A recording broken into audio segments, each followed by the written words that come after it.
ले रहे थे गौतम बोरा से। खुर्रम, अभी आपने भी शायद अगर सुना हो, सुब्रमण्यम स्वामी ने राज्यसभा में जवाब पेश किए अपनी तरफ से कि जिस बात का बार बार जिक्र किया जा रहा है आर्टिकल 14, उससे ये टकराता नहीं है, बल्कि वो उस इम्तिहान में ये पास हो जाएगा। जाहिर है ये एक कानूनी और आईनी बहस है। इसका जो है वो इस पर जो फाइनल जो रिमार्क वो शायद सुप्रीम कोर्ट ही बेहतर देगा जब मामला कोर्ट में जाएगा। फिलहाल खुर्रम, आप इस वक्त आपके साथ और कुछ लोग हैं, अगर तो उनको इस पर एतराज़ क्या है? अभी हमने नॉर्थ ईस्ट में बात की, नॉर्थ ईस्ट में जोरहाट में जिस तरह से ज़बरदस्त प्रोटेस्ट देखा गया, आपने भी शायद देखा हो कि वहाँ पर ख़वातीन, बच्चे, बूढ़े, नौजवान सब लोग जो है वो जमा हैं। और आपको हम बताएं कि इस वक्त जो आपको हम दिखा रहे थे कि सुब्रमण्यम स्वामी ने किस तरह अभी वहाँ पर इस जवाब अपनी तरफ से पेश की है, बीजेपी की तरफ से, हुकूमत की तरफ से जवाब रखी है। और ये तस्वीरें अभी आप देख रहे हैं स्क्रीन पर, ये लगातार प्रोटेस्ट की तस्वीरें हैं। खुर्रम, एक बार फिर आपको रोकना चाहूँगा। और निलॉय हमारे साथ इस वक्त मौजूद है, हमारे नुमाइंदे। निलॉय, ये तस्वीरें कहाँ की हैं, क्या है, क्या ये आग वहाँ पर क्यों लगी हुई है, क्या हो रहा है वहाँ पर निलॉय? विशाल, ये जहाँ पर आग लगी हुई है ये गुवाहाटी का सबसे अहम सड़क है, जीएस रोड है। इस जीएस रोड, और जहाँ पे आग लगी हुई है उसके ठीक अगर उल्टा दिखाओ, अगर उसके विपरीत दिखाओ तो यहाँ पे असम सचिवालय है। ये दिसपुर के इलाके है जहाँ पे सुबह से जितने भी प्रोटेस्टर्स निकले थे अपने कॉलेजेस से और यूनिवर्सिटीज से, वहाँ से सारे लोग रैली करके यहाँ पहुँचे हैं। करीबन 5 से 6 हज़ार विद्यार्थी यहाँ पर पहुँचे हैं, कॉलेज के स्टूडेंट्स हैं, यूनिवर्सिटी के छात्र हैं। और ये सारे जो प्रोटेस्ट है पहले डेमोक्रेटिक था, लेकिन ज्यों-ज्यों दिन ढलता गया तब त्यों-त्यों ये पूरा जो प्रोटेस्ट का शक्ल है वो वायलेंट होता गया। पुलिस को कई बार टीयर गैस छोड़ना पड़ा, वाटर कैनन छोड़ना पड़ा, रबर बुलेट छोड़ना पड़ा, और पलटावार प्रोटेस्टर की तरफ से भी हुआ है, वहाँ से पत्थरबाजी हुआ है, यहाँ चप्पल, जूता, बोतल जो भी हो वो भी छोड़ा गया है। अब जो सिचुएशन है कि आप देख सकते हैं, अगर मैं कैमरामैन को थोड़ा सा कैमरा चढ़ाने बोलूं तो आगे जितना दूर आप देख सकते हैं जीएस रोड, ये सबसे अहम सड़क है गुवाहाटी का, यहाँ पे सचिवालय है। और ठीक मेरे दाहिने तरफ यहाँ के मुख्यमंत्री आके यहाँ बैठते थे, आज सुबह तक यहाँ थे, उसके बाद वो एयरपोर्ट के लिए निकल गए हैं। ये पूरा सड़क जाम कर दिया गया है। और आगे जहाँ तक देखा आप देख सकते हैं वहाँ पे ये आपको आग दिखाई पड़ेगा। ये आग की लपटें उस चीज़ से है जो रैंप बनाया गया था, क्योंकि आने वाले 15 या 16 को भारत के प्रधानमंत्री और जापान का प्रधानमंत्री के यहाँ के दौरा करने वाले थे। उसके लिए पूरे शहर को सजाया गया था, रैंप बनाया गया था। जितने भी यहाँ पे जो रैलिंग्स लगाया गया था और लोहे के जो रैलिंग्स है वो सारे रैलिंग्स को उखाड़ दिया गया है, और जितने भी रैम्प्स है उसको जला दिया गया है। आप सामने देख सकते हैं कि जो पोस्टर्स लगाए गए थे, ये पोस्टर्स को ऐसे चीड़ फाड़ के इन लोग आग में डाल रहे हैं। और पुलिस के लिए अब जो स्थिति है वो लगातार खराब होते जा रहा है, क्योंकि अब अंधेरा हो चुका है। अब जो नियंत्रण करना है इस पूरे प्रोटेस्टर्स को, यह मुश्किल हो पा रहा है। कुछ ही देर में पुलिस को एक डिसीजन लेना पड़ेगा कि क्या करना है। प्रोटेस्टर्स का कहना है कि सीएबी गैरकानूनी है, बेआईनी है, और जो कॉन्स्टिट्यूशन है वो कॉन्स्टिट्यूशन के खिलाफ है। उनके जो नैतिक अधिकार है, मौलिक अधिकार है, उसको वो खंडन करता है सीएबी। और सीएबी किसी भी सूरत में इनको राजी नहीं है। वो सीएबी को मान लेने के लिए वो बिल्कुल ही तैयार नहीं है। ये पिछले कल सुबह करीबन 5 बजे से असम में प्रोटेस्ट शुरू हुआ। कल आसू यहाँ के जो छात्र संगठन है, छात्र संगठन द्वारा बुलाया गया बंद के से यही प्रोटेस्ट शुरू हुआ।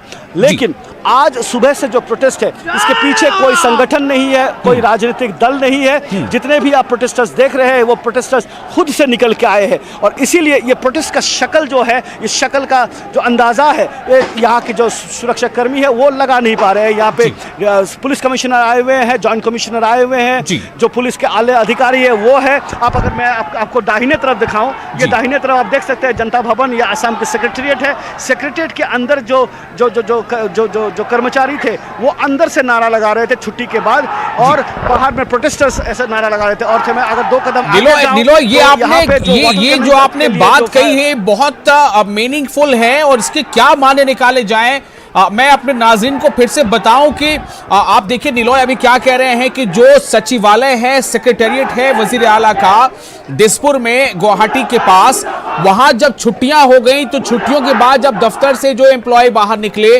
उन्होंने भी नारे लगाए उन मुजाहिरीन के साथ साथ उनसे मेल करते हुए जो मुजाहिरीन वो पुलिस बैरिकेड के बाहर प्रोटेस्ट कर रहे थे। और एक खास बात उन्होंने ये बताई है कि ये जो बैनर, ये जो अभी मुजाहिरीन वहां जमा हुए हैं आसाम के गुवाहाटी के पास दिसपुर में, वहां पर कोई किसी तंजीम या बैनर के तले जमा नहीं हुए, ये खुद बखुद सब निकल कर आए हैं और यहाँ पर प्रोटेस्ट कर रहे हैं। इसमें तलबा ज्यादा हैं और बच्चे भी हैं, महिलाएं भी हैं, खवातीन और बूढ़े भी हैं। निलॉय मैं फिर से आपके पास आ रहा हूँ जी। जी देखिए, आप देख सकते हैं कि सचिवालय के ठीक सामने, सचिवालय के पूर्व प्रवेश द्वार के सामने इस तरीके से जो प्रोटेस्टर्स है, जहां पे खवातीन है, बच्चे हैं, स्टूडेंट्स हैं, वो सारे यहाँ सड़क के ऊपर जीएस रोड के बीचों बीच वो बैठ गए हैं। ये ना वाटर कैनन से यहाँ से हट रहे या रबर बुलेट से हट रहे। टीयर गैस तो सुबह से ही छोड़ा गया था, अब टीयर गैस का भी खौफ इनमें है नहीं।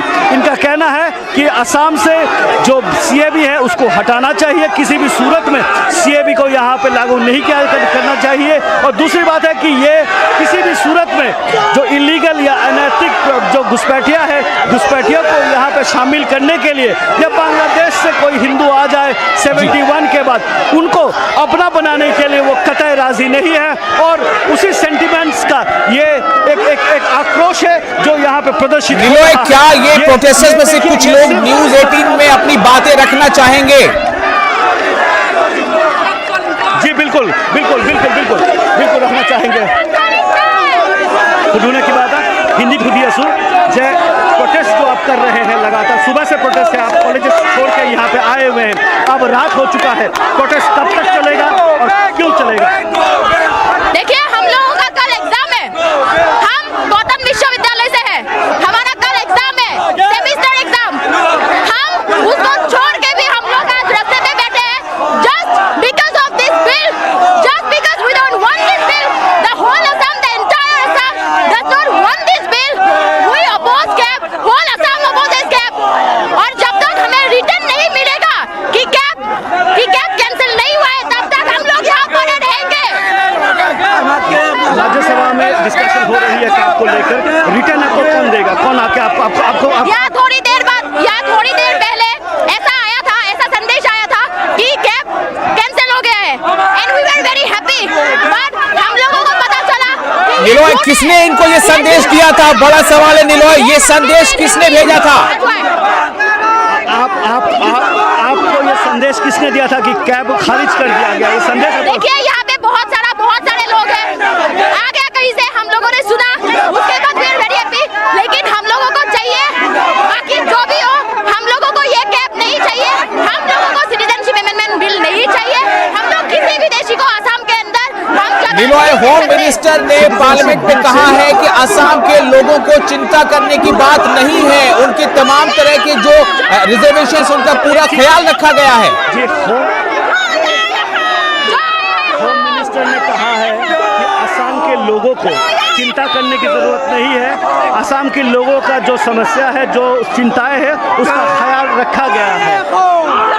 हम लोगों को अभी तक वो प्रोविजन पता नहीं है कि उन लोगों ने असम के लिए क्या किया है।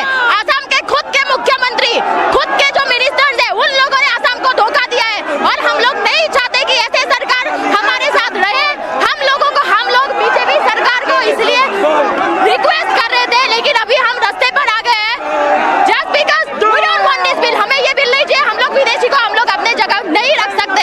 कल से प्रोटेस्ट चल रहा है, आज करीबन 48 घंटा हो गया है। ये प्रोटेस्ट कब तक चलेगा और किस सूरत में चलेगा, इसका शेप एंड कलर क्या होगा? ये आप देख सकते हैं, आप देखिए प्रोटेस्ट कैसे चल रहे हैं, किस हालत में चल रहे हैं, कैसे चल रहे हैं। जब तक हम लोगों को ये नहीं पता चलता कि कैब कैंसिल नहीं हुआ है, ये प्रोटेस्ट चलेगी। हम लोग इसलिए आसामीज में स्लोगन्स दे रहे हैं कि ए होंग्राम सोली से सोली बॉय, ए जुई चोली से ये आग लगी है तो लगेगा, पूरे असम में लगेगा।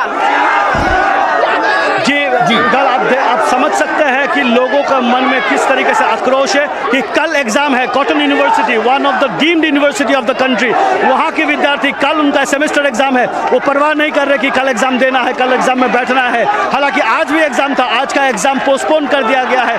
सारे लोग cotton university, Guwahati university, हैंडिक college, और सिर्फ ये गुवाहाटी की बात नहीं है, मैं कहूँ तो डिब्रूगढ़, जोरहाट, गोलाघाट, नौगांव, ये सारे जिलों में जहाँ पे कब का असर होगा, इनको अगर लगता है कि कैब का असर वहाँ होगा, वहाँ की छात्राएं जो है वो खुद से बाहर निकल के आया है। कोई बैनर नहीं है, कोई पोस्टर नहीं है इनके पीछे। और ये सबसे अहम बात है, ये जो आक्रोश है, जो विद्यार्थियों का आक्रोश है, ये शायद हम बहुत सारे देशों में हमको देखने को मिला है। गुवाहाटी में मेरे पिछले 20 सालों की जो जर्नलिस्टिक करियर है, शायद ये सबसे बड़ा प्रोटेस्ट हमें आज देखने को मिल रहा है। जहां नीलॉय, मैं आपके पास फिर से आऊंगा थोड़ी देर में। अभी दिल्ली अपने नुमाइंदे का रुख करते हैं, लेकिन जब मैं आपके पास वापस आऊंगा तो सवाल ये होगा कि सीएबी में किन बिंदुओं को लेकर, किन पॉइंट्स को लेकर असम के लोग एहतजाज कर रहे हैं, क्योंकि मुल्क के दूसरे हिस्से में जो माइनॉरिटी कम्युनिटी है उसको लगता है कि इस बिल में माइनॉरिटी यानी मुसलमानों का नाम नहीं है, इसलिए वो प्रोटेस्ट कर रहे हैं कि इससे जो है एक एंटी जो माइनॉरिटी एक फीलिंग हिंदुस्तान में बढ़ेगी।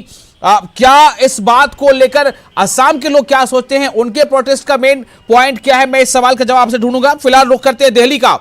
खुर्रम, नॉर्थ ईस्ट में इसको लेकर जो प्रोटेस्ट है वो थमने का नाम नहीं ले रहा है, और अभी हमने जोरहाट के बाद गुवाहाटी के दिसपुर में, जहां पर सीएम का सेक्रेटरीट है, उसके बाहर कितनी बड़ी तादाद में खवातीन, बच्चे, बूढ़े सब वहां मौजूद हैं, किसी बैनर के तले नहीं। बस उन्हें लगता है कि शायद उनके लिए सही नहीं है। हालांकि होम मिनिस्टर ने रिपीटेडली बार बार यह कहा है कि आसाम या नॉर्थ ईस्ट के लोगों को इस बिल में जो भी उनकी आशंकाएं हैं या जो उनको लगता है कि अंदेशा है, उसका पूरा ख्याल रखा गया है। अब बहुत हुआ, और तरक्की के साथ देश को, आसाम को आगे बढ़ने दे, लेकिन शायद लगता है वहां तक कम्युनिकेट नहीं हो पा रहा है या उन्हें इस पर यकीन नहीं हो रहा है। खुर्रम, दिल्ली में इस वक्त क्या हो रहा है, आप किन लोगों के साथ हैं, और क्या ये जो असम नॉर्थ ईस्ट का जो प्रोटेस्ट है वो प्रोटेस्ट और जो दिल्ली में जो लोग प्रोटेस्ट कर रहे हैं वो बिल्कुल एक नेचर का है या इनके पॉइंट्स अलग अलग हैं?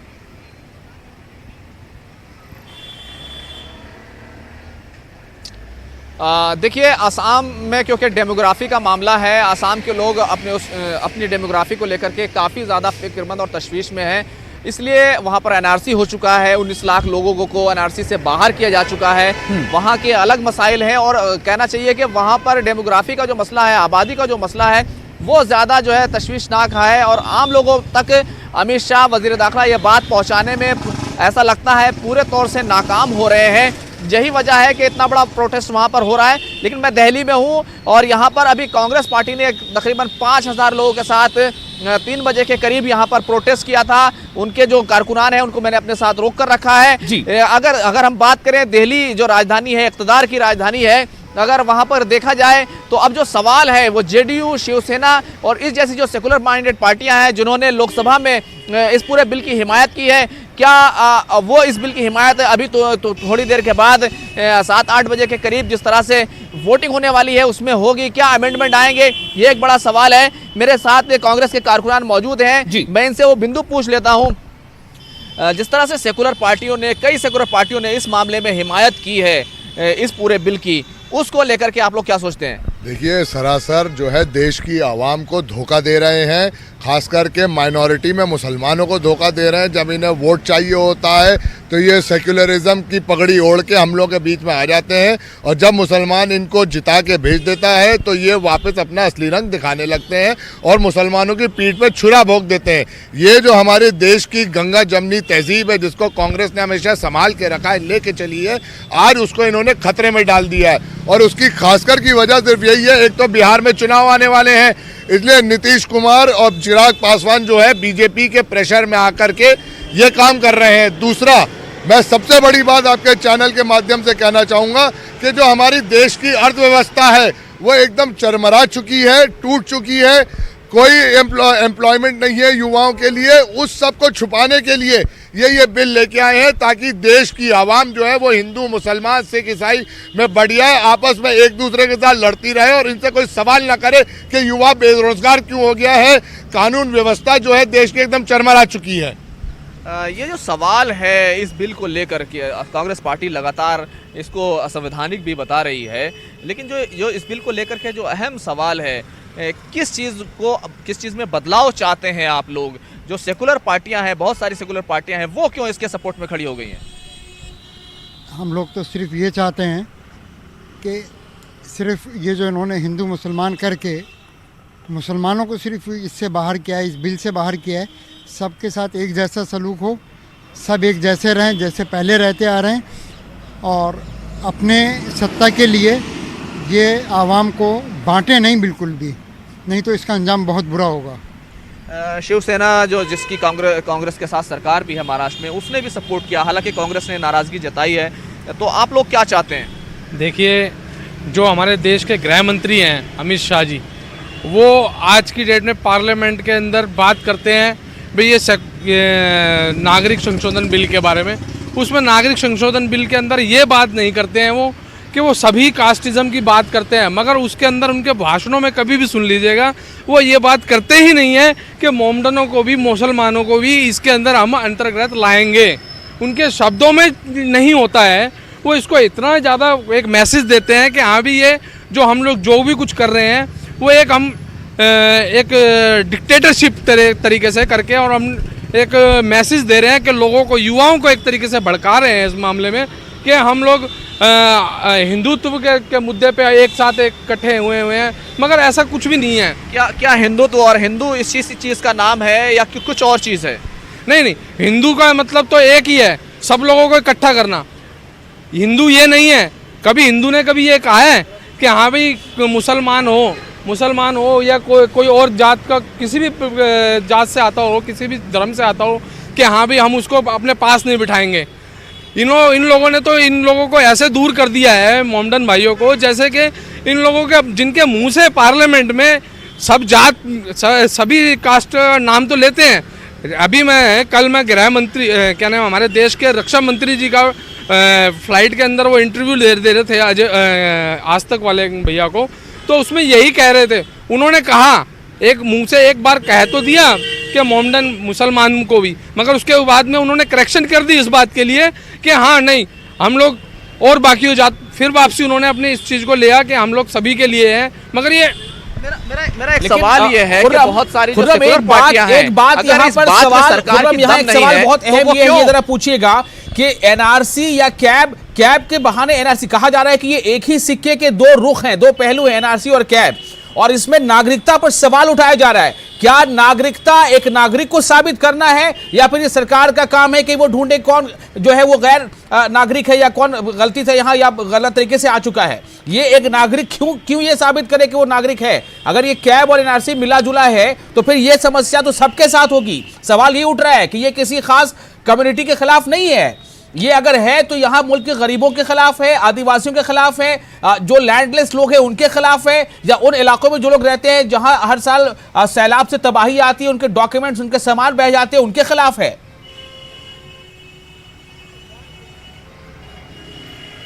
देखिए, एक सवाल पूछा जा रहा है, मुझे ये बताइए, ये जो एनआरसी और कैब को दोनों को जोड़कर देखा जा रहा है, तो आपको क्या लगता है कि ये सरकार का काम है कि वो विदेशियों को, जो घुसपैठिए हैं, उनको ढूंढें, या हमारी जिम्मेदारी है कि हम अपनी नागरिकता साबित करें? सर, सरकार को ढूंढना चाहिए ना, हमारी जिम्मेदारी थोड़ी है। सीधी सी बात है सर, अगर आप सब लोगों को नागरिकता दे रहे हो, तो फिर उसमें मुसलमानों को क्यों छाटा जा रहा है? क्योंकि हमारा देश एक सेकुलर देश है, हमारी सिर्फ यही डिमांड है कि अगर हमारा देश सेकुलर है तो इसको उसी तरीके से इम्प्लीमेंट किया जाए। अगर सब लोग नागरिकता अपनी साबित करेंगे तो आपको क्या लगता है इससे किस तरह का नुकसान हो सकता है, क्या इफेक्ट हो सकता है? सर, लोगों के अंदर दहशत है, लोग डरे हुए हैं। किसी के पास इतने पुराने डॉक्यूमेंट हो सकता है बहुत सारे लोगों के पास ना निकले, वो इस चीज़ से डरे हुए हैं। ये वजह है और कोई वजह नहीं है। मुझे ये बताइए, आप क्या सोचते हैं, क्या आपको नागरिकता साबित करना ज़्यादा पसंद है या फिर सरकार को विदेशियों को खुद ढूंढना चाहिए? देखिए, इस मुद्दे पर मैं आपको जो है ना थोड़ा सा पीछे जाना चाहूँगा पास्ट के अंदर। जब इस देश को आज़ाद किया गया, उस देश की आज़ादी के अंदर हमारे देश के अंदर सिख, हिंदू, मुस्लिम, सिख, ईसाई सभी भाइयों ने योगदान किया, और उस समय कोई कास्टिज़म की बात नहीं थी। हमारे पास में एक उत्पीड़न, हमारे देश में उत्पीड़न हो रहा था, तो हम सब कांग्रेस के झंडे के तले, हमारे देश के जो शीर्ष नेतृत्व रहे उनके नेतृत्व के तले हम लोग मार्गदर्शन में उनके चले, और आज हमारा जो देश है, मोदी जी हमारे को भटका रहे हैं कि जब ये आते हैं चुनाव के अंदर आते हैं, जब राष्ट्रीय चुनाव में आते हैं, तब ये देश में विकास की बात करते हैं, हम युवाओं को रोजगार देंगे। और उसको जब वो सरकार में स्थापित हो जाते हैं, उसके बाद में ये अपने एनडीए के घटक दल हैं, उन घटक दलों का भी ध्यान नहीं रखते हुए और ये यहाँ पर ये आ जाते हैं कि भाई हम लोग जो है ना एनआरसी हिंदुत्व के लिए आते हैं, उन मुद्दों को भटका देते हैं देश के अंदर से। मुझे एक बात बताइए, आप क्या एनआरसी और कैब एक ही सिक्के के दो रुख हैं, या अब सरकार की जिम्मेदारी है घुसपैठियों को ढूंढे, उन्हें पकड़े? देखिए, ये एक ही सिक्के के दो ही रूप हैं। ये जब इन्होंने एनआरसी असम में किया था तो इनको सामने समझ में आ गया कि कौन से धर्म के लोग कितने हैं इसके अंदर, तो इसीलिए उसको इन्होंने कहा था हम सीएबी लेके आएंगे, उसके बाद इसे दोबारा कराया जाएगा। कि मतलब सरकार एक बार फेल हो चुकी है ना, तो अब क्या है, ये बाकी लोगों को तो देंगे लेकिन सिर्फ मुसलमानों का टारगेट है। एक तरफ भाजपा के नेता ये कहते हैं कि हमारे देश की जनसंख्या जो है बढ़ती जा रही है और कुछ समय में हम चीन को पीछे छोड़ देंगे, और दूसरी तरफ आप ये बात कर रहे हो कि सिर्फ एक पर्टिकुलर कम्युनिटी के लोगों को छोड़ के बाकी कम्युनिटी वालों को हम नागरिकता देंगे। आज जो ऑलरेडी एग्जिस्टिंग लोग हैं हमारे देश के अंदर, उनके लिए तो आपके पास व्यवसाय नौकरियां कुछ है नहीं, उनके लिए तो आप कुछ कर नहीं पा रहे हैं। और ये जो एक्स्ट्रा लोग लेके आएंगे, कि मैं सरकार से पूछना चाहूँगा कि उनकी क्या प्लानिंग है इसके लिए। यह लाकर यहाँ पहले भुखमरी फैली हुई है, लूटमार बढ़ी हुई है देश के अंदर। मेरा एक सवाल ये था, क्या सरकार को घुसपैठियों को पकड़ना चाहिए या फिर नागरिकता साबित करने के लिए एनआरसी लाना चाहिए? मैं तो इसमें एक ही बात कहना चाहूँगा, घुसपैठी आते कैसे हमारे देश के अंदर? क्या हमारी देश की आर्मी इतनी कमजोर हो रही है जो बॉर्डर की सुरक्षा कर रही है कि उनके नाक के नीचे से घुसपैठी चले आते हैं? ये सिर्फ एक ढकोसला है इनका, जिसको ये घुसपैठियों के नाम पे ये बिल पास कराना चाह रहे हैं। बस और एक यहाँ पर जानकारी देना चाहता हूँ, जैसा कि अभी हमने तस्वीर दिखाई थी असम के जोराहाट की, और फिर उसके बाद दिसपुर जहां पर सेक्रेटेरिएट है उसके बाहर लगातार प्रोटेस्ट हो रहा है। तो अभी ये खबर आ रही है कि सीएबी के खिलाफ प्रोटेस्ट के चलते असम के जो वजीर आला है सर्बानंद सोनोवाल, वो गुवाहाटी हवाई अड्डे पर ही वहां पर एक तरह से फंस गए हैं, वहां रुके हुए हैं। और ये खबर इस वक्त आ रही है। और जैसा हमने दिखाया था, अभी निलॉय बता रहे थे कि सेक्रेटेरिएट के ठीक बाहर करीब 8 से 10 हज़ार लोग वहां जमा हो चुके हैं और वो कैब के खिलाफ अपनी आवाज़ बुलंद कर रहे हैं।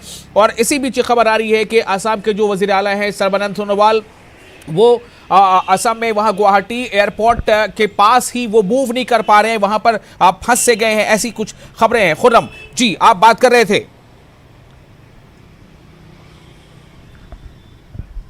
मैं बात कर रहा था कि ये जो सरकार की जिम्मेदारी आप आबादी पर सवाल उठा रहे हैं, क्या सरकार को घुसपैठियों को पकड़ना चाहिए? मेरे भाई, मैं आपको फिर एक बात कह रहा हूं कि हमारी आर्मी बहुत सक्षम है, वो हमारे बॉर्डर्स की बहुत अच्छे से सुरक्षा करती है। घुसपैठिए आते ही नहीं है, ये घुसपैठियों के नाम पर ये बिल पास कराना चाह रहे हैं और एक पर्टिकुलर कम्युनिटी को टारगेट करना चाह रहे हैं।